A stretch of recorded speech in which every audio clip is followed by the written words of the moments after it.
for my attendance tonight. Is anyone there not related to one of my humiliating high school incidents? Get down here and find out for yourself.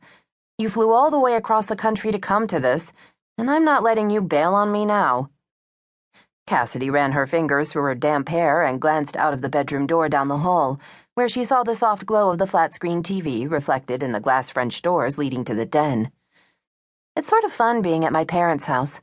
I feel like I'm 17 again, even though I'm in the guest room now. Maybe I'll just skip the reunion and hang out here with Mom and Dad. All we're missing is my brother and actual videos on MTV, and it would be like the last 20 years never happened. Have I been stuttering? Get your butt down here, or your life will end tonight. Cassidy swung her legs onto the hardwood floor. Okay, I'm coming. And for the record, I don't think we would have been friends in high school if you were this mean then. I'm not mean. I'm assertive. You're the writer. You really should know your adjectives. Believe me, I'm thinking of some adjectives right now. You'd better have a glass of wine waiting for me when I get there. You know I will. Unless you want a Bartles and James wine cooler. Exotic berry flavor, perhaps? That was your signature drink in high school. At least the handful of times I remember you actually drinking back then. Only if you have on your signature pair of purple acid wash Guess overalls when you hand it to me. See you soon. Cassidy hung up the phone and stood up, then cinched her robe around her waist and walked into the guest bathroom. She studied her reflection in the mirror as she ran a comb through her damp hair. Dark and a bit wavy, it never seemed to grow more than an inch or two past her shoulders. She leaned in close to examine her fair skin and gently touched the scrape on her nose with her index finger, then traced the faint lines around the corners of her green eyes. The lines crinkled into tiny ridges when she smiled now, and sometimes even when she didn't. A rush of insecurity hit her with a force that startled her and surprised her. Do I really have crow's feet? Does that mean I'm old? Do I look old? Do I look as insecure as I feel? Why am I so insecure? Have I done enough with my life? Will the popular girls still make me feel like they know something I don't? More importantly, why do I still care?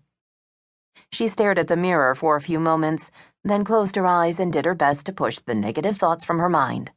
She dried her hair and put on some makeup, then returned to the bedroom and opened the closet. Inside hung the burgundy dress she'd bought to wear tonight. With a fitted waist and cap sleeves, it was simple and classy and grown up. She'd never been able to stand busy patterns of any kind on her clothes. She put her hands on her hips and tilted her head in thought. Patty had assured her the style and color looked flattering on her 5'6" frame, but now Cassidy wasn't so sure. She turned to one side and studied her profile. Do I look hippie? Is my belly poofing out? She'd stayed pretty slender and fit all these years, but even so, this was one of those times she wished she had the superhuman figure of a supermodel. She faced the mirror straight on and nibbled on her thumbnail. Is it cute enough? Does it make me look stiff? Will anyone care? Almost without realizing what she was doing, she suddenly held out a hand as if greeting an old classmate, then forced a smile and spoke in a loud voice she barely recognized. It's great to see you. Can you believe it's been 20 years? Cassidy blinked. Where had that impromptu rehearsal come from? She had to laugh. She was clearly overthinking this, and she hadn't even left the house yet. Angel, are you okay? A female voice called from the den.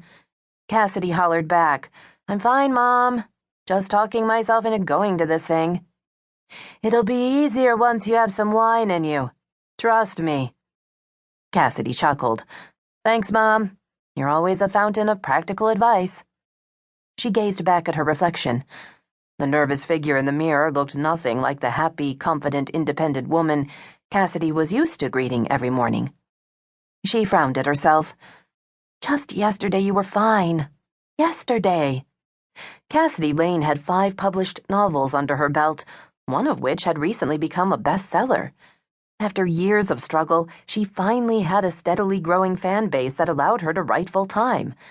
She lived in Manhattan, traveled, within reason, where and when she felt like it, got paid to basically make up stories, and rarely had to wake up early if she didn't want to.